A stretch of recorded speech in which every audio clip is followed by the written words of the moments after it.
Hola, bienvenidos a otra conferencia ambiental de UVerde. Hoy tenemos aquí a Verónica Colón Caneda, investigadora y profesora de la Universidad de A Coruña, y nos viene a presentar Algoritmo Verde. Así que damos paso a la conferencia. Me llamo Verónica Bolón y soy profesora en la Universidad de La Coruña.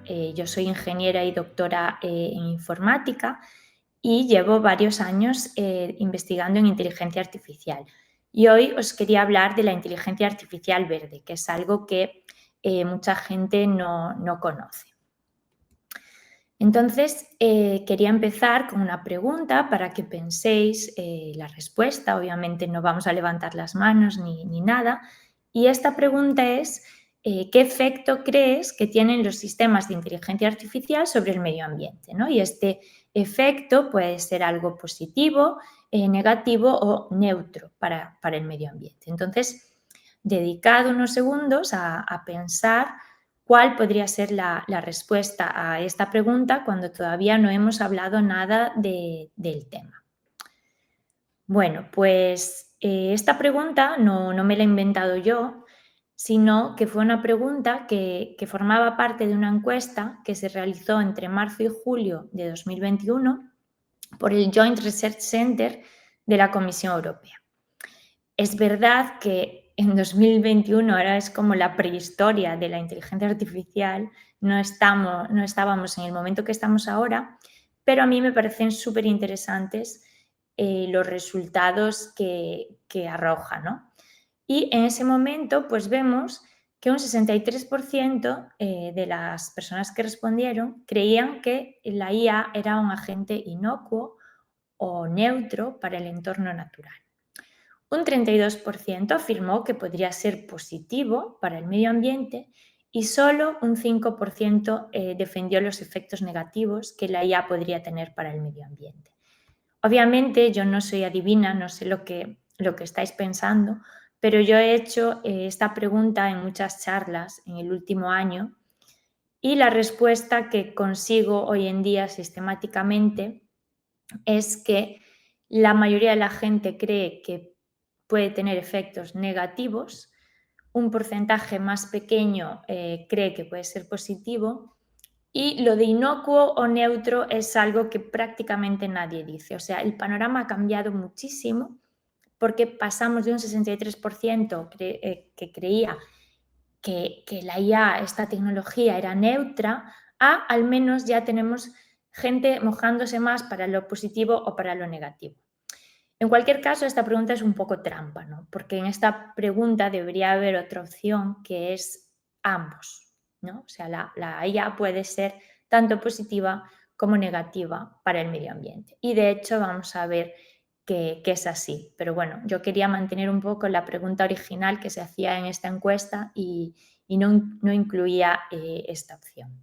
Pero bueno, pongo este ejemplo para que veáis cómo en 4 años la percepción ha cambiado muchísimo y afortunadamente ya no vemos la tecnología como algo neutro, sino como algo que puede tener bastante influencia. Como seguramente sabéis, aunque la inteligencia artificial está muy de moda hoy en día, no es nada nuevo, sino que ya es una disciplina que nace en 1956. En ese verano pues, se reunieron una serie de científicos que, bueno, se reunieron para estudiar las ciencias de la computación, ¿no? Pero sobre todo para intentar responder a la pregunta de si sería posible que las máquinas pensaran, ¿no? Entonces, bueno, pues en ese momento se acuña el término inteligencia artificial en ese proyecto de Dartmouth, se empieza a investigar y, bueno, no voy a hacer aquí un repaso de la historia de la IA, pero ha habido varias etapas de auge de la inteligencia artificial que se conocen como las primaveras. Normalmente la primavera se seguía de un invierno donde se dejaba de investigar por problemas con la financiación, etcétera. Y estamos ahora en un momento de superexplosión. ¿Por qué estamos en este momento si ya nace a mediados del siglo pasado? Pues porque se están dando varios factores y es que muchos de los desarrollos que utilizamos hoy en día ya existían casi en los inicios de la disciplina, pero nos faltaban otros ingredientes, ¿no? Pues por ejemplo nos faltaban muchos datos. Los métodos de IA que utilizamos hoy en día, de aprendizaje automático sobre todo, necesitan muchos datos para aprender. Y ante la llegada del fenómeno Big Data, pues hemos sido capaces de recoger muchos datos y de tener conjuntos de datos cada vez más grandes. Asociado a esta disponibilidad de grandes conjuntos de datos, pues también necesitamos máquinas muy potentes, ¿no? Un aumento en la capacidad de computación. Tenemos que pensar que al inicio de esta disciplina los ordenadores ocupaban una habitación y tenían una potencia computacional muy pequeña, entonces podía haber desarrollos teóricos, pero no se podían llevar a la práctica. Entonces ahora tenemos grandes conjuntos de datos, tenemos mucha potencia computacional y tenemos también otro factor clave que es muy importante, que es que se está metiendo mucho dinero, ¿no? Hay bastante financiación para la investigación en inteligencia artificial, entonces estamos consiguiendo grandes resultados. Y la inteligencia artificial y el aprendizaje automático, que es la subrama, que bueno, también incluye el famoso deep learning, ¿no? Que está de moda hoy en día, pues ha supuesto una revolución en casi cualquier ámbito que podamos imaginar, ¿no? Donde hay datos, se pueden analizar y se puede convertir esta información en valor, ¿no? Entonces hemos visto o estamos ya viendo cómo la inteligencia artificial forma parte de nuestras vidas y se aplica a cualquier cosa, ¿no? Se aplica en la sanidad, en las finanzas, en el transporte, en la educación, en el entretenimiento. Cuando estamos viendo Netflix, las recomendaciones que nos hace son con inteligencia artificial. Hay secadores con inteligencia artificial. A mí un día me preguntaban en una mesa redonda si creía que la IA era una tecnología disruptiva, que se iba a utilizar o podría tener beneficios en todas las aplicaciones posibles. Y yo decía, sí, súper convencida, no, va a ser una tecnología disruptiva, la vamos a utilizar en cualquier aplicación, ¿no? Súper convencida y tal. Y entonces me preguntaron, ¿y en las funerarias? Y yo, bueno, ya me cuesta un poquito más de ver, ¿no? Bueno, en ese momento me quedé un poco sin palabras, pero ahora que lo pienso más, pues seguro que también se puede utilizar para optimizar el consumo energético y cosas así, ¿no? O sea, bueno, yo creo que si no en todos los sectores que podamos imaginar, en prácticamente todos.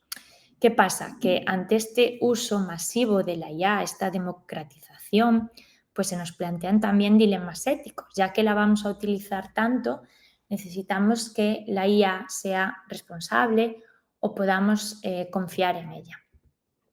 Entonces, ya en 2019, cuando todavía no estábamos con el auge de la IA generativa, en la Unión Europea se publicaron unas directrices éticas para una inteligencia artificial fiable o confiable.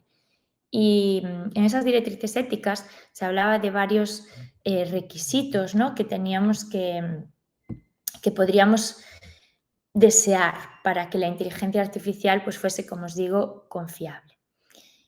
Y de esos yo me he hecho mi esquemita de lo que para mí es una inteligencia artificial responsable.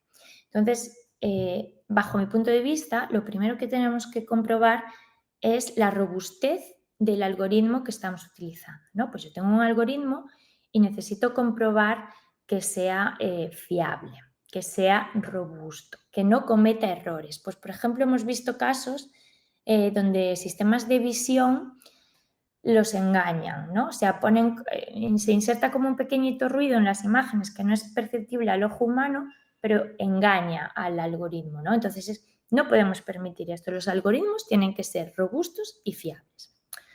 Si subimos un escalón más, tenemos que estudiar la relación entre los algoritmos y las personas, ¿no? O sea, yo soy una persona que utilizo un algoritmo y me gustaría poder entender, ¿no? Que sea transparente. ¿Qué pasa? Que esto es un poco difícil de conseguir porque los métodos que funcionan mejor, como el deep learning, pues no son transparentes, no son interpretables por su naturaleza, pero bueno, se está trabajando en intentar que cada vez se puedan entender mejor. Si subimos otro escalón más, estaríamos estudiando la relación entre los algoritmos y la sociedad. Vivimos en una sociedad que nos impone ciertas leyes, ciertas obligaciones, y los algoritmos no pueden ser ajenos a esto. Entonces, pues tienen que ser éticos. No podemos permitir, como a veces ocurre, pues que existan algoritmos que son discriminatorios, que tienen sesgos, que no respetan la privacidad. Entonces, tenemos también que hacer que sean éticos. Y durante mucho tiempo estábamos como más centrados en estos 3 pilares, pero ahora hay un pilar más, ¿no? O sea, podemos subir todavía un escalón más y estudiar la relación entre los algoritmos y el medio ambiente, que es algo que nos pertenece a todos. Y de esto vamos a hablar ahora, pero vale, la inteligencia artificial pues puede contaminar, puede consumir mucha energía y a lo mejor hay empresas que se pueden permitir pagar la factura de la luz, pero no es solo cuestión de pagar o pagar un impuesto, es que el medio ambiente es de todos, entonces tenemos que conservarlo. Y aquí tengo también así un esquemita de la ética en la inteligencia artificial o de la inteligencia artificial responsable, de estos dilemas que surgen, diferenciando entre pasado y presente. Y cuando digo pasado me refiero a antes de ChatGPT, que es ahora como el pasado, ¿no? Y antes de aparecer la IA generativa, pues eso, estábamos muy centrados, la gente que estábamos ya preocupados por la ética de la inteligencia artificial, pues nos preocupábamos por el problema de los sesgos, que los algoritmos no discriminen, que se respete la privacidad de los datos, que sean transparentes y se entiendan, etc. Y estos requisitos no es que ya no los necesitemos, todavía necesitamos trabajar en esto y todavía no está resuelto, pero en el presente, en esta llegada de la IA generativa, que ha sido como una gran revolución, pues aparecen nuevos dilemas éticos, ¿no? Pues tenemos chatbots que pueden ser manipuladores, sobre todo para personas mayores, ¿no? Es muy difícil, te pueden convencer de que es una persona la que está hablando, ¿no? Lo hacen ya muy bien. Está siempre esta potencial amenaza de la pérdida de empleos, que no sabemos, seguramente va a haber un impacto en el mercado laboral, no sabemos hasta qué punto, pero bastante seguro que algo habrá. Tenemos mucho problema de desinformación, cada vez es más difícil distinguir lo que es real de lo que no, cada vez es más importante ir a las fuentes y es un gran problema. Y por último, pues aparece también sobre todo, o sea, cada vez más el problema de la sostenibilidad de la inteligencia artificial, de si esto contamina.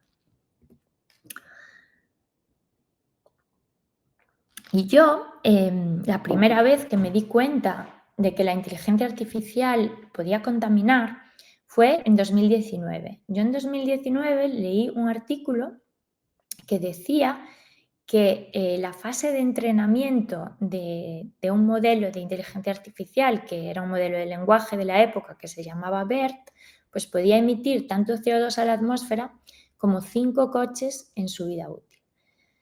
Claro, yo me quedé, ¿no? O sea, cuantificando, ¿no? Pensando en eso y a lo mejor os estáis preguntando qué es esto del entrenamiento. Bueno, pues el entrenamiento es cuando los modelos están aprendiendo, ¿no? Pues si tienen que aprender a distinguir perros y gatos, pues mientras están aprendiendo. Y una vez que aprenden, le das una nueva imagen y te tiene que decir si es un perro o un gato.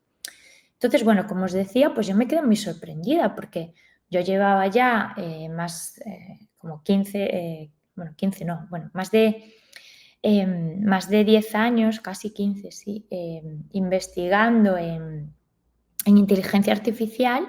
Obviamente sabía que cuando hacía experimentos pues estaba esta fase de entrenamiento que a veces tenías que dejar a los ordenadores ahí durante semanas, se calentaba un montón, necesitábamos aire acondicionado, pero nunca me había planteado que a lo mejor eso podía contaminar, ¿no? Porque siempre vemos o tendemos a ver la tecnología como algo neutro, como algo inocuo.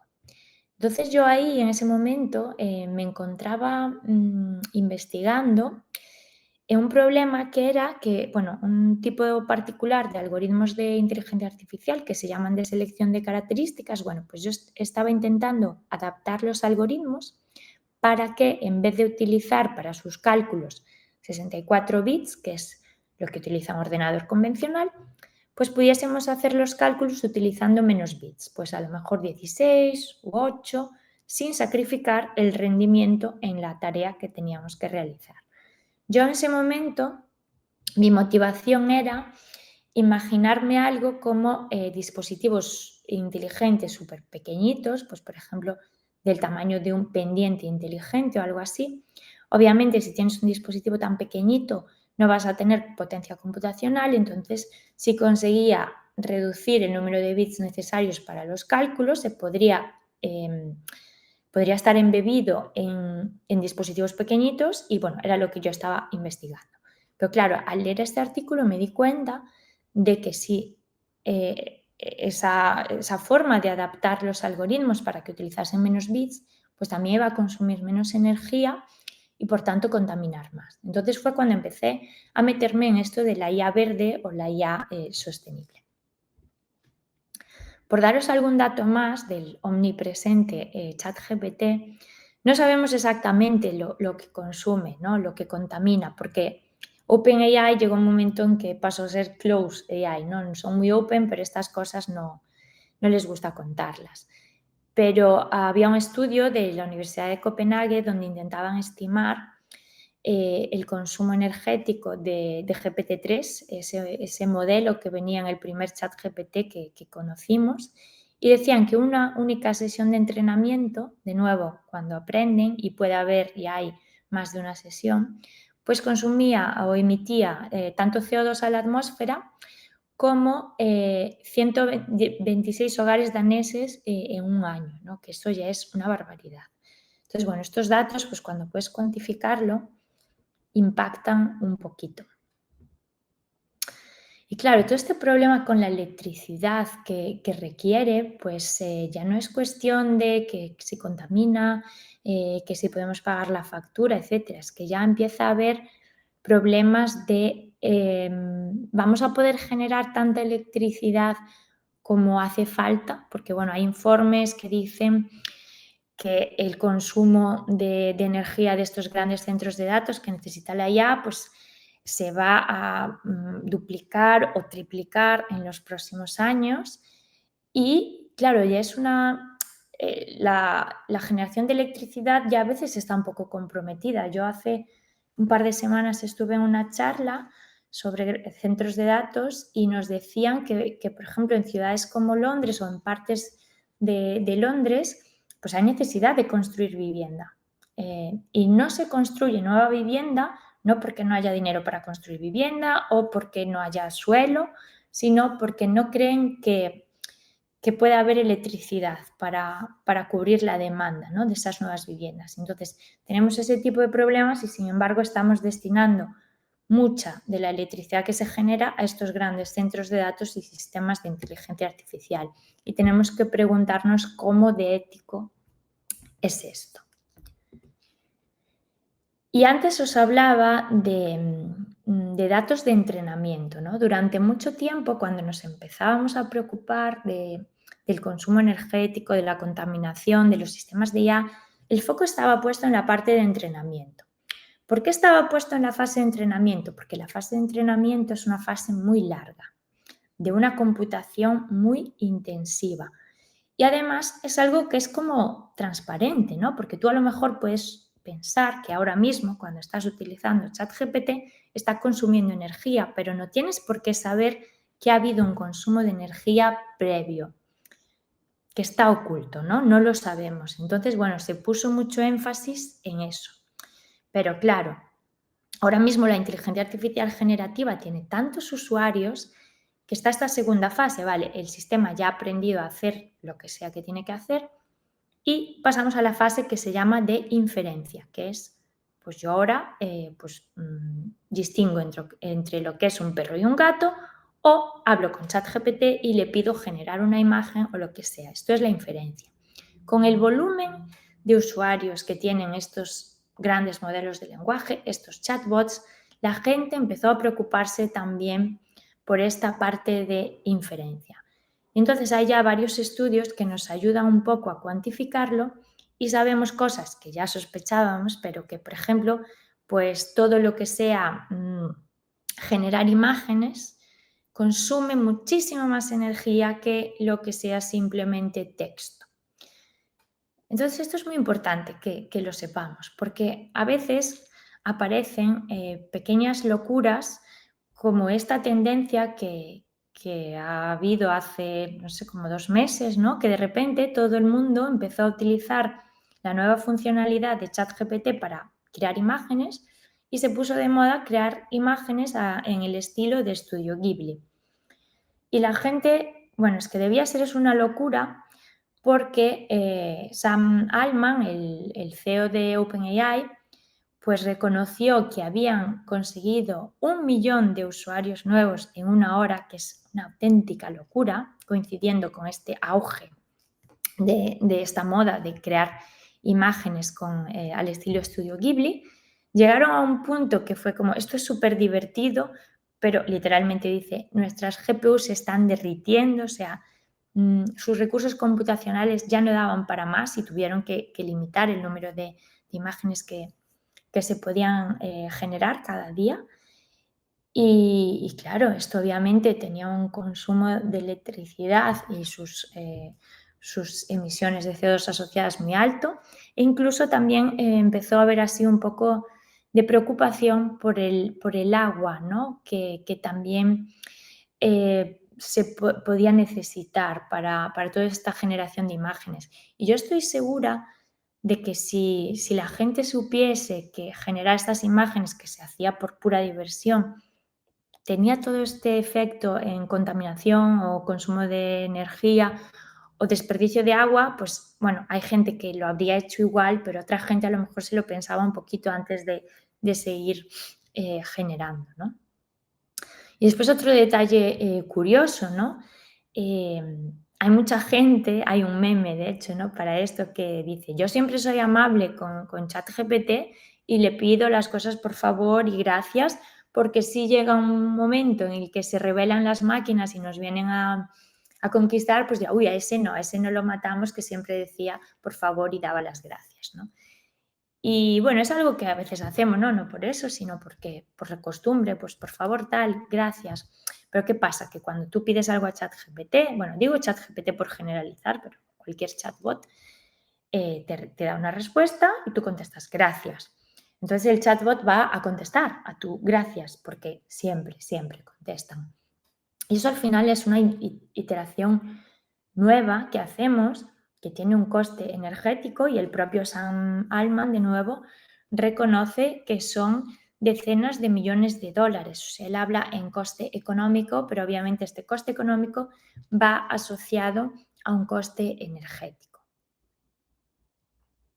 Entonces, mi pequeño consejito del día es, vale, podemos seguir siendo amables por si acaso, ¿no? Por si acaso, y educados, por si acaso llega esa revolución y nos vienen a matar, pero a lo mejor lo que podemos hacer es en el mismo prompt, en esa misma instrucción que le damos, ya poner un gracias al final y no hacer una nueva instrucción solo con el gracias, ¿no?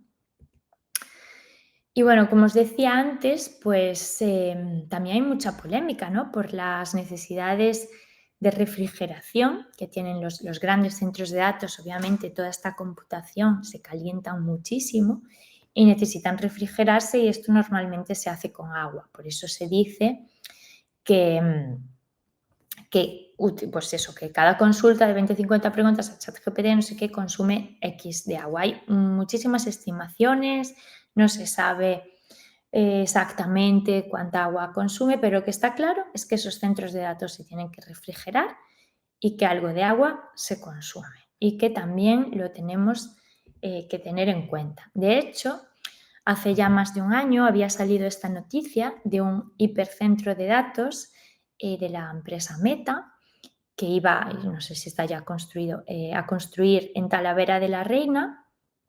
Y claro, se decía que cada media hora iba a consumir tanta agua como un español en un año. Bueno, pues eso es bastante cantidad de agua, y además ya pues en un sitio donde ya hay, es un peligro de sequía, ¿no? Entonces, ¿cómo de ético es esto, ¿no?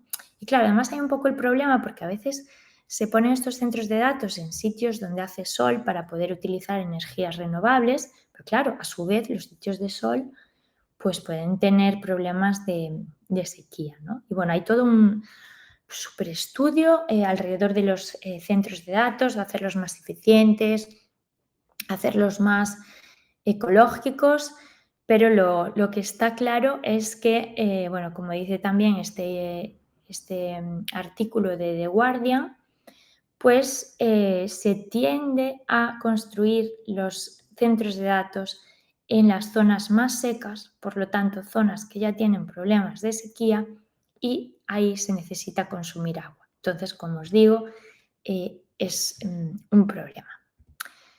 Y empieza a haber soluciones, ¿no? Soluciones muy imaginativas que yo la primera vez que escuché esto me pareció como ciencia ficción, ¿no?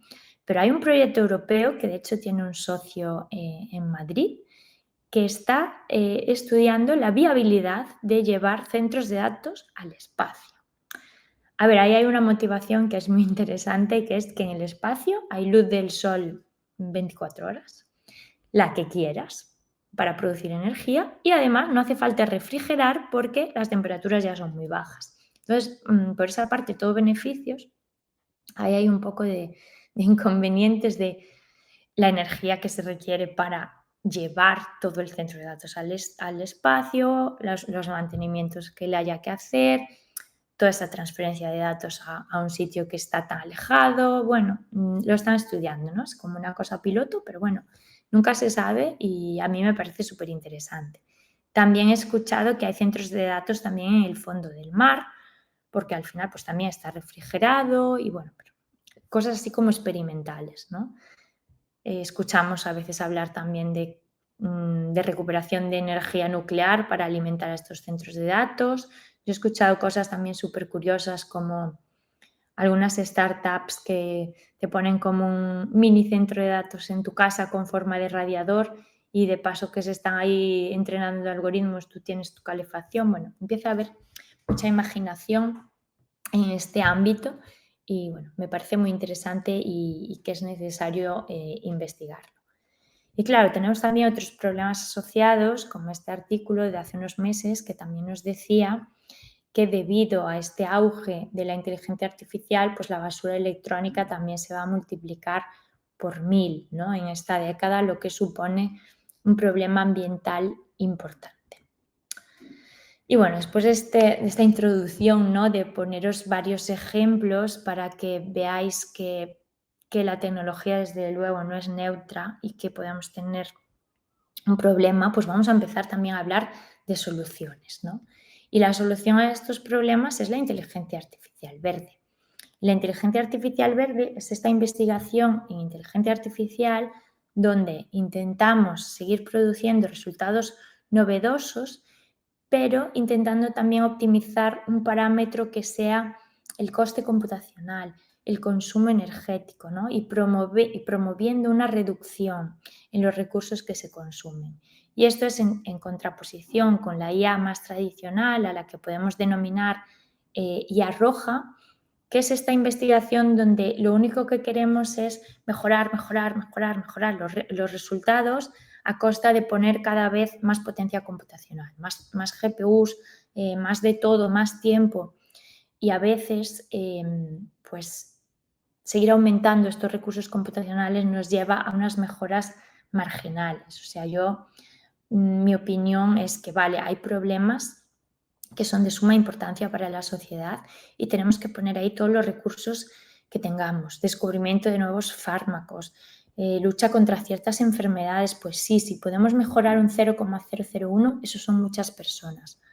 Pero para otros problemas que se usa como si la imagen esta de Estudio Ghibli está un poco mejor o peor, o que Netflix me recomiende una película esta noche y acierte un poco más o un poco menos, yo creo que en esos problemas no hace falta gastar tanta energía, tantos recursos y podemos hacerlo de una forma más eficiente.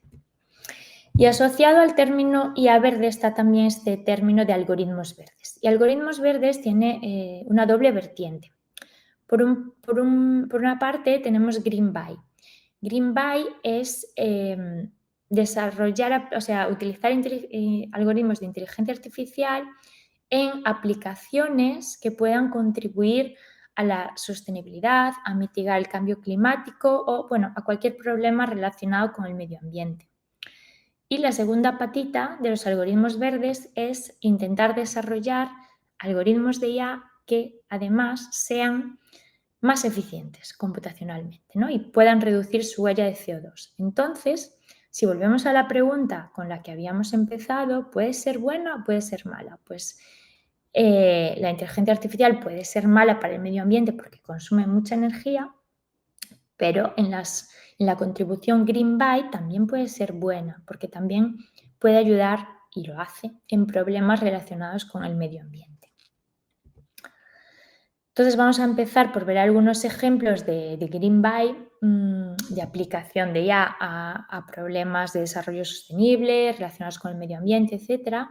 Veréis que la particularidad es que se puede utilizar sobre todo para monitorizar, para predecir, para una gestión más eficiente, etc., ¿no? Pues, por ejemplo, en el ámbito del agua, para un mantenimiento predictivo de las infraestructuras hídricas, controlar y predecir la demanda de agua, control de fuentes de aguas residuales, etc. En el ámbito de la agricultura se usa mucho, ¿no?, para una agricultura más sostenible, pues, por ejemplo, con robótica especializada, una vigilancia de precisión, decidir cuándo es el mejor momento para plantar algo, para recoger, control de la salud del ganado, para tratar plagas, bueno, para muchísimas cosas. En el ámbito de la energía también tiene mucha aplicación. Se usa mucho para eficiencia energética, ¿no? Al final, para hacer un mantenimiento más predictivo, para decidir cuándo son los picos de demanda, para optimizar en los edificios el consumo de energía. Muchas aplicaciones aquí. En el ámbito del transporte, pues por supuesto, si vamos a tener vehículos autónomos, pues van a necesitar utilizar muchos algoritmos de IA para predecir demanda y planificación logística, rutas óptimas, optimización del tráfico, teniendo en cuenta, pues yo que sé, que los semáforos optimicen su tiempo en rojo y verde según el tráfico que hay, ya se puede predecir que en otra zona hay más tráfico, cosas así. Y bueno, aquí me gusta mucho este artículo que estudia el papel de la inteligencia artificial para alcanzar los objetivos de desarrollo sostenible. Y bueno, no sé si conocéis estos objetivos, pero están, además, cada objetivo los objetivos son, yo qué sé, cero pobreza, acción contra el clima, bueno, educación, no sé qué, tal. Y tienen cada objetivo descompuesto en tareas. Y entonces, para cada tarea analizan si la inteligencia artificial pues, será algo bueno en verde o algo malo, ¿no?, en naranja. Y bueno, al final su conclusión era bastante optimista, pues era un habilitador en 134 de los subobjetivos y era inhibidor en 59. Y vemos que además para algunos subobjetivos puede ser ambas cosas a la vez, ¿no? Pero bueno, para que veáis que es buena la inteligencia artificial para muchos de los objetivos de desarrollo sostenible.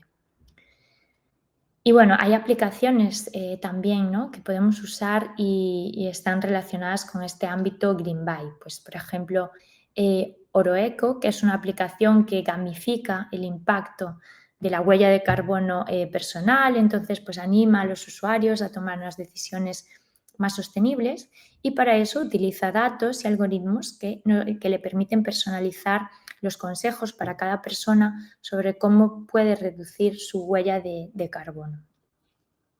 Otro ejemplo es En-ROADS, que es un simulador de políticas climáticas que utiliza IA para mostrar cómo diferentes estrategias pueden afectar al cambio climático global, ¿no? Es una herramienta educativa interactiva. Yo, un poco relacionado con eso, en mi grupo de investigación habíamos estado involucrados en un proyecto de investigación que a mí me pareció muy interesante y muy innovador el uso de la inteligencia artificial en este problema en concreto que os voy a comentar, pero se utilizaban unos agentes de inteligencia artificial para intentar simular y predecir cómo los distintos grupos de personas de la sociedad pues, podrían adoptar políticas medioambientales, ¿no? Pues intentando modelar que en las sociedades hay como líderes, hay gente que es más de seguir las normas, gente que no. Bueno, según determinados aspectos se clusterizaba un poco a las personas y con estos agentes de IA se intentaba predecir pues, cómo una ciudad en particular iba a reaccionar si se implantaban determinadas políticas medioambientales. Esta aplicación, que a lo mejor las otras no, pero está seguro que alguna gente la conoce, Too Good To Go, que es una aplicación que ayuda a reducir el desperdicio de alimentos porque tú puedes comprar a un precio reducido alimentos que se iban a desechar y esta aplicación utiliza algoritmos de IA para conectar de forma eficiente la oferta y la demanda.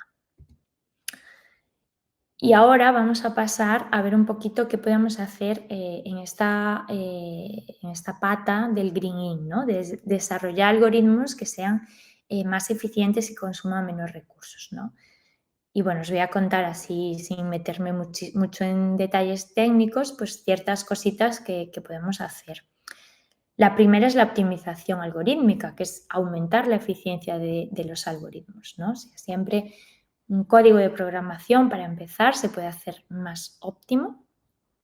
Y después una cosa que se puede hacer es la selección de algoritmos más eficientes. Hoy en día está muy de moda el Deep Learning, que es una técnica que funciona muy bien en determinados problemas, pero tendemos a querer utilizar estos algoritmos tan complejos ante cualquier problema que tengamos. Y no tiene por qué ser así. Hay problemas que se pueden solucionar con algoritmos menos complejos. Entonces, deberíamos intentar probar primero con los algoritmos menos complejos y si estos no funcionan, pasar a soluciones más complejas y que, por tanto, van a consumir más recursos. Y otra opción es reducir el tamaño y la complejidad de los modelos de IA. Esto se puede hacer de muchas formas y no voy ahora a entrar en detalles técnicos, pero, por ejemplo, lo hemos visto cuando se lanzó DeepSeek. DeepSeek es una alternativa menos compleja a ChatGPT. En este caso no lo hacían por ser sostenibles o por ser ecológicos, pero al final, pues si tú no tienes acceso a esa computación tan sofisticada o si no tienes dinero para pagar todo ese consumo energético, pues tienes que ponerte las pilas y buscar la forma de hacer más o menos lo mismo con menos. Y bueno, aunque no se haga por ser sostenible, al final también contribuye y bueno, hay muchas formas, ¿no? Lo que os decía antes de utilizar, por ejemplo, menos bits para los cálculos que hay que realizar en este tipo de algoritmos. Y otra cosa que se puede hacer es la optimización desde el punto de vista del hardware. La inteligencia artificial es software, pero al final siempre va a necesitar ese hardware donde ejecutarse y hay hardware que es más eficiente que otro desde el punto de vista computacional y podemos intentar elegirlo y optimizar, ¿no? Y en esta gráfica, que a lo mejor no veis muy bien, pero os voy a comentar, pues a ver, hay algo que se hace mucho en la parte hardware es paralelizar, ¿no? Pues si nuestro código se está ejecutando en múltiples procesadores a la vez, pues va a ser más rápido y, bueno, podríamos pensar que hay una correlación entre ser más rápido y consumir menos energía o tener menos huella de CO2. Hay una correlación, pero no siempre la hay, ¿no? Y entonces, bueno, esta gráfica está extraída de un artículo y en este caso en particular, en las X se iba aumentando el número de núcleos, ¿no? El número de procesadores. Y la línea verde es el tiempo de ejecución. Entonces vemos cómo según aumentamos el número de núcleos, pues al principio el tiempo de ejecución baja muchísimo, pero ya llega un momento en el que casi se estanca, ¿no? De 30 núcleos a 60 casi no hay diferencia en el tiempo de ejecución. Sin embargo, la línea naranja es la huella de CO2. Al principio baja, pero llega un punto en el que tener tantos núcleos lo que hace es subir muchísimo esta huella, ¿no? de CO2. Entonces, tenemos que pensárnoslo un poco antes de seguir paralelizando por paralelizar. Y bueno, pues también relacionado, existen GPUs que son más eficientes, que nos ayudan a optimizar pues, cálculo de matrices, que es algo que se hace mucho en los algoritmos de IA. Entonces, podemos aprovechar esas ventajas computacionales para que nuestro algoritmo sea más eficiente.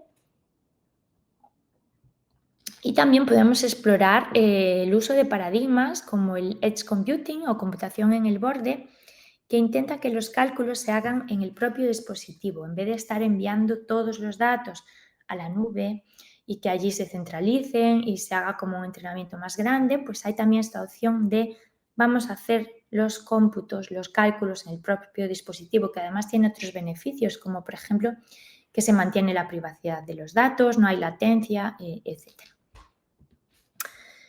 Otra cosa que podemos hacer es la elección del centro de datos, ¿no? Porque la huella de carbono es directamente proporcional a la eficiencia del centro de datos y a la intensidad de carbono de su ubicación, ¿no? Pues no todos los países generan energía de la misma forma y, por tanto, su huella de carbono es difícil. Y en esta gráfica, aunque seguro que no lo veis muy bien, pero se ve la intensidad de producir energía en distintos países de la Unión Europea y da igual el dato concreto, pero veréis que las barritas son de tamaños muy diferentes. Entonces, pues puede ser una buena idea colocar los centros de datos en países donde producir energía tenga una menor huella de CO2 y elegir centros de datos que estén en estos países. Y además también podríamos utilizar algoritmos para ajustar los sistemas de refrigeración, optimizar la asignación de recursos en los centros de datos, etc. Y por último, pues algo que se puede hacer también es reducir el factor de escala pragmática. ¿Y qué significa esto? Pues significa que cuando estamos en esa fase de entrenamiento de nuestros algoritmos, pues se ejecutan durante un montón de rondas porque están intentando mejorar. Entonces, imaginaros que tenemos un error de 0,1 y cada vez va bajando un poquito más. Cada nueva vuelta pues baja 0,001. Entonces seguimos mientras siga mejorando. Pero a lo mejor tenemos que pensar que ya estamos en un error aceptable, sobre todo si, volviendo a lo que dije antes, no es una causa muy importante como descubrir la cura para una enfermedad. Entonces, a lo mejor podemos parar antes y conformarnos ya con un determinado nivel de rendimiento, ¿no? Y bueno, también pues ese tiempo dedicado a ajustar unos hiperparámetros que tienen los algoritmos. Y la buena noticia es que existen ya varias herramientas para calcular, incluso para predecir el consumo de energía que van a tener nuestros algoritmos de aprendizaje automático, y poder cuantificarlo es muy importante porque esto nos puede llevar a, en un futuro, que espero que no esté muy lejano, pues que los algoritmos puedan tener una etiqueta de eficiencia, igual que lo tienen los electrodomésticos que tenemos en nuestra casa. Y así podremos concienciar un poquito más a la sociedad sobre el consumo energético que tienen estas herramientas que a menudo vemos como algo etéreo, como la nube, ¿no? Porque tú tienes una nevera y sabes que al final a final de mes vas a pagar por la electricidad que está consumiendo, por estar enchufada. Pero cuando tú estás con el móvil utilizando ChatGPT, pues no crees que estés pagando por electricidad, entonces no te importa tanto, pero habrá gente que si es consciente, igual que cuando buscas un billete de avión y te pone la huella o lo que va a gastar de CO2, pues habrá gente que le dé igual, pero gente que esté concienciada, ¿no? Entonces, yo creo que la concienciación es clave. Y esta idea de las etiquetas, no, o sea, yo ya hace mucho tiempo que lo pienso y veo que no soy la única, porque en 2024 pues vi este artículo de Nature donde pues decían esto, ¿no? Que si las bombillas tienen un ranking de energía, una etiqueta, pues los chatbots también deberían, ¿no? Y bueno, pues más estimaciones donde otra vez coincide en que generar imágenes es lo más costoso, etcétera. Y en cuanto a regulación y normativas, a lo mejor os estáis preguntando si hay algo de normativa al respecto. Estas son las directrices éticas para una IA confiable que os comentaba antes. Y en estas directrices había 7 requisitos clave para poder confiar en la inteligencia artificial, y aparecía ahí ya en 2019, pues uno de ellos era el bienestar social y medioambiental. Entonces ya aparecía ahí como algo que ya se sabía que había que vigilar, pero la realidad es que no se está haciendo mucho. Es verdad que en España tenemos el Programa Nacional de Algoritmos Verdes, que yo estoy pues orgullosa de que lo tengamos porque no muchos países lo tienen. Y bueno, pues este programa, su objetivo es luchar para el desarrollo de una IA que sea medioambientalmente sostenible. Y están trabajando en cosas, aunque bueno, en mi opinión por ahora pues no se ha avanzado mucho. En la Estrategia Nacional de Inteligencia Artificial, pues entre los objetivos sí que aparecía también que tengamos una IA inclusiva y sostenible, pero yo lo que veo es que son todo como deseos o recomendaciones, ¿no? En la AI Act, en la Ley Europea de Inteligencia Artificial, también se dice que una de las prioridades del Parlamento es que los sistemas de IA utilizados en la Unión Europea sean respetuosos con el medio ambiente, pero de nuevo, no hay un régimen sancionador, ni siquiera por ahora de incentivos, entonces queda un poco en manos de la buena voluntad de los investigadores, de las empresas, etcétera, y yo creo que deberíamos avanzar un poquito más en este sentido.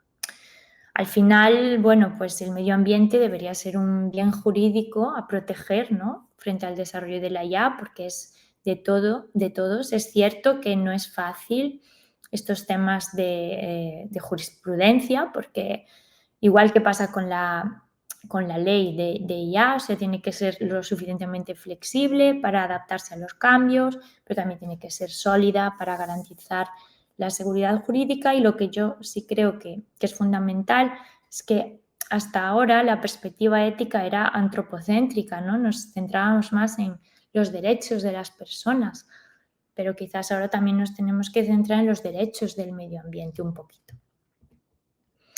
¿Y qué podemos hacer, no? Pues, ¿qué podemos hacer tanto si somos personas que desarrollamos inteligencia artificial como si somos usuarios de la inteligencia artificial? Pues a ver, lo que podemos hacer es reusar y reutilizar. Vale, no está mal que tú tengas que hacer una presentación en PowerPoint y generes unas imágenes, pero una vez que las has generado con IA, reutilízalas, no hagas unas nuevas para cada presentación, no hace falta. E incluso antes de ponerte a generar, pues hay bancos de imágenes como Freepik gratuitos donde puedes mirar si ya hay la imagen que tú querías, y si no la hay, la generas y después la utilizas con conciencia y la reutilizas y la reusas todo lo que puedas, ¿no? Evitar matar moscas a cañonazos, o sea, esto me lo puedo llevar al campo de los desarrolladores, pues no todo es deep learning, y también al campo de los usuarios. Pues a lo mejor hay una búsqueda tan simple que la podemos hacer en Google, no hace falta preguntarle a un chatbot que va a consumir más energía. Lo podemos pensar un poquito, ¿no? Documentar el consumo de energía sería muy interesante, que lo tengan que hacer los desarrolladores y que las herramientas nos den esa información, y sobre todo, y para mí lo más importante, ser conscientes del problema y correr la voz. Una vez que la sociedad, la ciudadanía sea consciente de que existe este problema, pues podrá tener más cuidado, preocuparse más, pedir medidas al respecto. Entonces, al final, la información es poder, y después habrá gente que le importa y gente que no, igual que hay gente que recicla y gente que no, pero todo el mundo sabe lo que es reciclar. Y ya para acabar, os quería hablar de dos proyectos de investigación que yo tengo o he tenido sobre inteligencia artificial verde. Uno de ellos era el proyecto Greening, de algoritmos de selección de características verdes y rápidos. Este proyecto se acaba de terminar ahora en mayo, pero es un proyecto en el que llevamos trabajando desde finales de 2022, y como en ese momento pues todavía no se trabajaba mucho en esto de hacer que los algoritmos sean más verdes, que consuman menos energía, etcétera, pues la verdad es que suscitó bastante atención mediática, y pues por ejemplo pues aparecimos en El País, en Televisión Española, y bueno, muchas veces en la prensa, y en el ámbito científico pues también conseguimos buenos resultados, que creo que tengo ahora unas diapositivas, pues lo que os decía antes de intentar que se utilicen menos bits. Bueno, pues por explicarlo un poco para todos los públicos y sin entrar en detalles técnicos, normalmente se usan 64 bits y se usa un formato para representar los números que se llama de doble precisión en punto flotante, y es pues esta barrita más larga. Y nosotros pues intentamos, para empezar, entre otras cosas, pues utilizar un formato de datos que se llama de punto fijo, y en este caso pues ahí está representado 16 bits. Y bueno, la clave, y así para que lo entiendan para todos los públicos, es que a lo mejor en el número de decimales de cuando representamos un número decimal, pues tenemos que acortar los decimales. Pero es que a lo mejor para lo que estamos haciendo, pues el resultado final es lo mismo, ¿no? Y de hecho, estas gráficas así lo demuestran, que también, pues por simplificar mucho, en el eje X está el distinto número de bits y nos estamos comparando con la versión con 64 bits. Entonces, si el puntito está en el 1, arriba de todo, quiere decir que tenemos el mismo resultado con 64 bits que con 32 bits, por ejemplo. Y como podéis ver, pues con 32 y con 16, para esto que son distintos conjuntos de datos que probamos, siempre conseguimos lo mismo. Y es verdad que con 8 se degrada un poco el rendimiento y con 4 más, pero después hicimos unos experimentos adicionales y para la tarea de clasificación que queríamos hacer, aunque utilizásemos 8, tampoco se degradaba el rendimiento, ¿no? Entonces, bueno, pues en el ámbito científico tenemos varias publicaciones científicas que demuestran que lo que estábamos haciendo funcionaba. También teníamos esa parte de hacerlos más rápidos y bueno, rápidos, pero con que hubiese una correlación, ¿no? No como en lo que os enseñé antes, que llega un punto en que hacerlo más rápido sube mucho la huella de CO2. Y bueno, pues también ahí, sin pararnos mucho, pero podemos ver como la columna de la derecha, que es nuestra reimplementación, pues baja muchísimo los tiempos. Pues por ejemplo, me estoy fijando en cualquier fila, pero de 475 segundos pasamos a 8 segundos, ¿no? O sea, se puede reducir muchísimo también el tiempo de ejecución de estos algoritmos, hacerlos más eficientes sin después perder en su rendimiento en la tarea que estemos solucionando. Y ahora, desde también hace casi un año, estoy también embarcada en este proyecto que es una cátedra entre la UDC, mi universidad, y la empresa Inditex, que además también financia el Ministerio de Transformación Digital y Función Pública. Y es un proyecto bastante ambicioso, es una cátedra de inteligencia artificial y algoritmos verdes, que bueno, SQR podéis acceder a la web. Y entre otras muchas cosas, porque no solo hacemos investigación, pero tenemos 4 líneas de investigación prioritarias. Una es lo que sería Green-in, desarrollar algoritmos más eficientes. La segunda sería Green by, aplicar inteligencia artificial, en este caso para eficiencia energética y desarrollo sostenible. Tenemos una tercera línea de robótica sostenible y una cuarta línea que a mí me hace especial ilusión porque no siempre en este tipo de proyectos tenemos la oportunidad de tener un equipo multidisciplinar y en este caso lo tenemos. Y tenemos una línea de investigación para el estudio de las implicaciones éticas, sociales y económicas de los algoritmos verdes. Y bueno, ya tenemos algunos resultados, pues tenemos este artículo en el que hacemos una revisión del estado del arte de la inteligencia artificial verde, cubriendo esas 2 patitas que os decía. Si tenéis curiosidad, pues lo buscáis y lo podéis leer.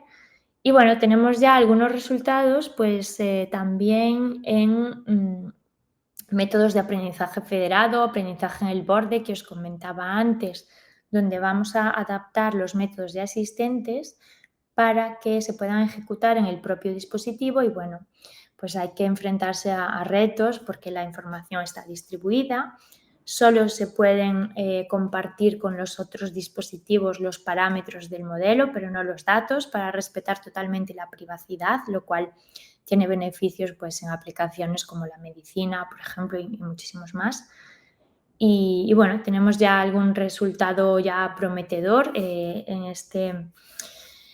esta línea de trabajo. Y ahí os queda también el título del paper por si alguien tiene curiosidad.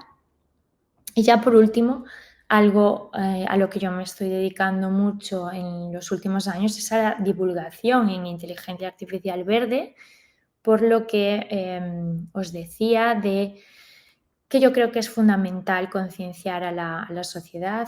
Hace poco hemos hecho en el ámbito de la cátedra un proyecto de ciencia ciudadana para estudiar la percepción de la ciudadanía. Es una pena que todavía, ya hemos acabado el proyecto, participaron más de 1.500 personas, que hoy en día no está nada mal. Y es una pena que todavía no tengo los resultados para compartirlos con vosotros, si no os los compartiría, pero bueno, me han adelantado que como el 50% de la gente que contestó decía que estaría dispuesta a utilizar métodos de IA menos precisos si sabían que así consumían menos energía, lo cual me hace pensar que hay esperanza en la humanidad.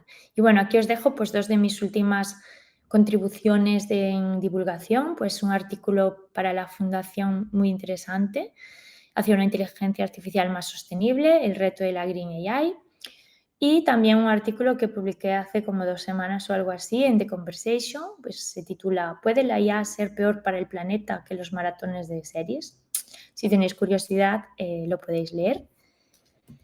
Y nada más, muchísimas gracias por vuestra atención y espero que os haya gustado, que no haya sido muy tedioso y si tenéis alguna duda o algún comentario que me queréis hacer a este respecto, pues os dejo ahí tanto mi email como mi perfil de Twitter y mi página web donde podéis encontrar más información de lo que hago.